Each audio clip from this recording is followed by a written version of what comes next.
I'm going to cover the total compensation that's possible for big tech product managers, usually in big geographies like San Francisco Bay Area, Seattle, New York. And this is a very similar thing that happens for software engineering. So salaries and compensation levels are about comparable, but the focus for this video is product management. There's going to be three main components: base salary, which we're all familiar with, annual performance bonus, and the equity component, which is usually the biggest part of the entire compensation package. There's also a few other elements that I'd like you to be aware of. This video is obviously for you if you are doing offer negotiation right now with the big tech companies, or you're hoping to get into big tech at some point, just so you understand where the compensation is coming from. Sometimes I get comments from people that don't believe the type of compensation that's possible in big tech, and I just want to break down and explain how all of that happens. So let's get started. First component is the base salary. This, of course, is going to be heavily impacted by the geography where you live, and the more higher cost geography, the higher the base salary. This is usually the amount that you'll see in LinkedIn or other job boards listed as the range. Hey, we're going to pay between 150 and 190, or 180 to 250, or in Netflix case, it might be between 150 and 750 because they don't really have an equity component. They really all do the compensation package is one package, so they can give you the entire amount. But most of the time, you'll see that these bands are relatively small. There's not much room for negotiation. It's going to be hard for you to go from 200,000 base pay to 300,000 base pay in the same range, because the point of it is that every level kind of has its own range. It's usually within 10, 15, 20, $25,000. There's not much negotiation that you can do. However, this is usually where I see a big mistake happen, where people assume that the range given on the job board is the final compensation. And for big tech, it's usually half of the total compensation package. This is its situations where it's not unusual for the range to say 250, but the total compensation to be 500, for instance. And if you're browsing jobs and just looking at the numbers given there, you might skip through some very, very big opportunities. Let's keep going here. The annual performance bonus, also known as just the bonus, most of the time is going to be a percentage of your base pay. So if you have a 250,000 base, 20% bonus is going to be 50,000. It's usually payable at the beginning of the year, so the next calendar year, and January through March, and will usually be based on performance and tied to your level, very much tied to your level, really non-negotiable. So for instance, something like an L5 might be 15%, L6, which is generally senior PM. Again, for Google, the numbers of the levels could be different, but the idea is the more senior you are, the bigger percentage of your base salary is going to be included in your bonus.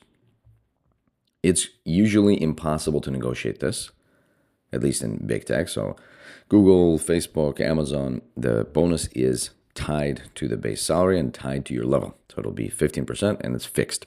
However, you can sometimes double or even triple it in certain companies if you're one of the top performers, one of the top 20%, 10%, or 5 or 3%, then you can really have a substantially bigger bonus.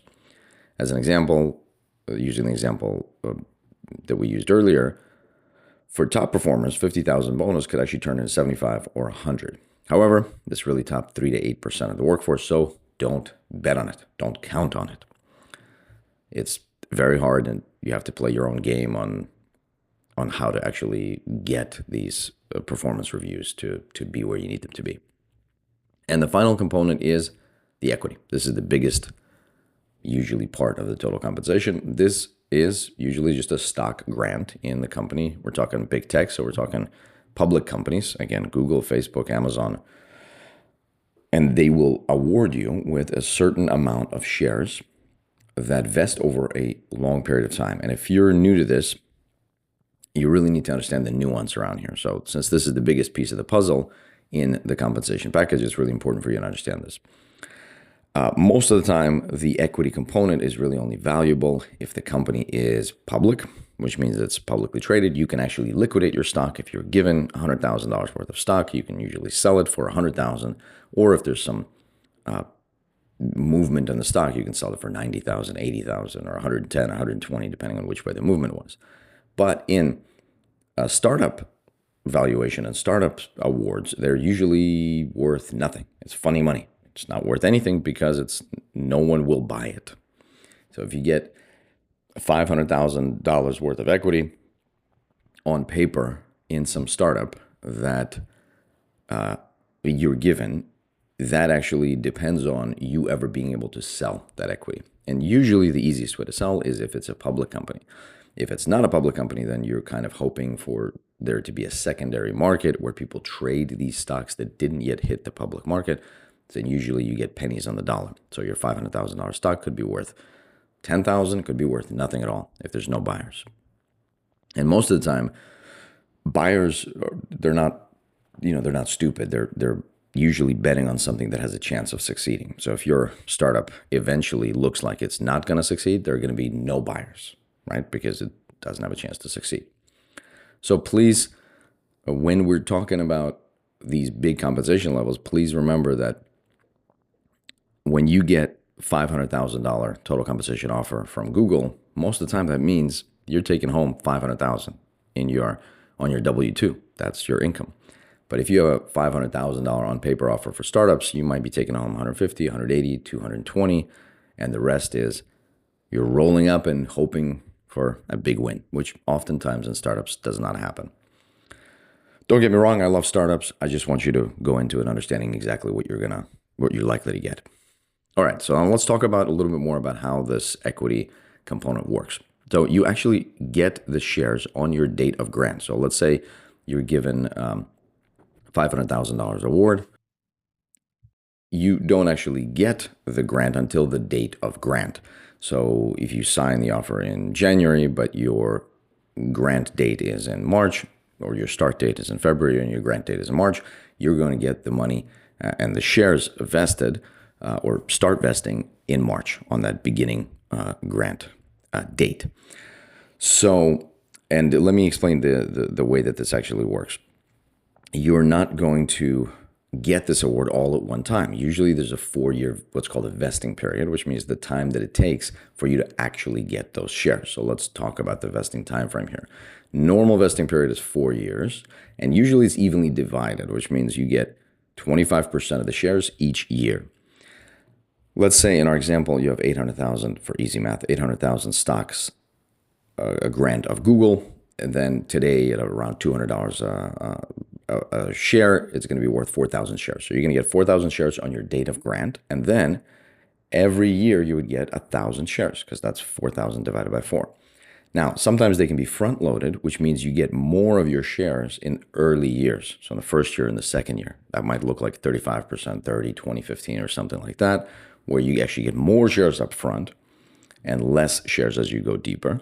And it could be backloaded, like in the case of Amazon, where you could get very few shares in the early years and then the majority of your shares in the late years. So keep that in mind. That's going to matter because those shares are real. You can automatically sell them and they can hit your income. So you need to be aware of what your income is actually going to be over those years. The bigger the amount, the more often the shares vest. And when they vest, that just means they transfer over the shares to you. So they're actually given out. Remember, you're not getting all of these shares on the day of your stock grant. You're giving them over time. So if it's a monthly vesting schedule, then every month you're going to get a certain number of those shares. Now, vesting cliffs are common, and it's called a cliff because after 4 years, like in the case of our, let's say, Amazon example, you'll get 1,600 shares your 4th year and almost no shares your 5th year. And that can be mitigated somewhat by these refreshers, which we'll talk about in a moment. But generally, you can expect after your 4th year, whatever the situation, your income is going to fall off a cliff. That's why we call it a 4-year cliff. Let's talk about a few other components here, which are starting bonuses, which can be a reasonable part of the compensation because it's not rare to see $50,000, $75,000, $100,000 starting bonuses, which are just one-time cash payouts when you switch to that new job and accept the offer. It could be substantial if you move around more often, but if you stay in the same job for a long time, obviously that starting bonus doesn't really make a big impact.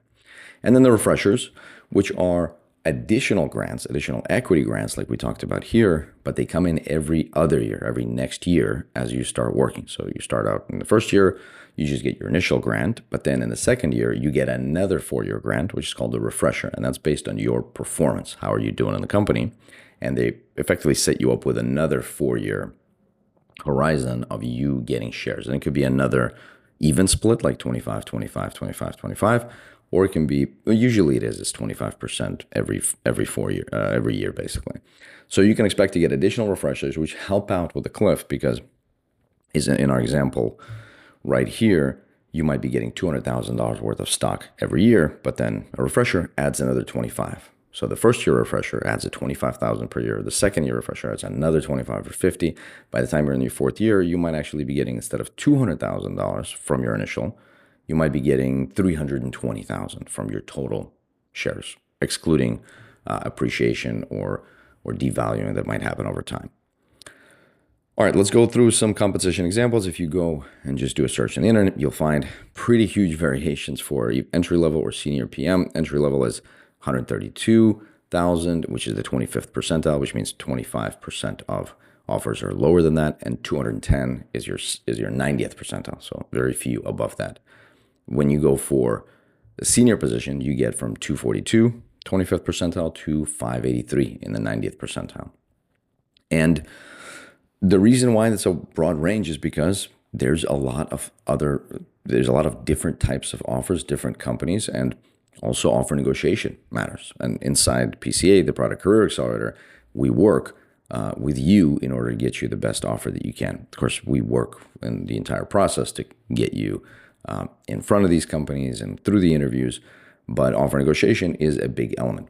And you can see a few examples that we've done for our clients where we have $450,000 total compensation, or $340,000 total compensation, or something like a $700,000 total compensation.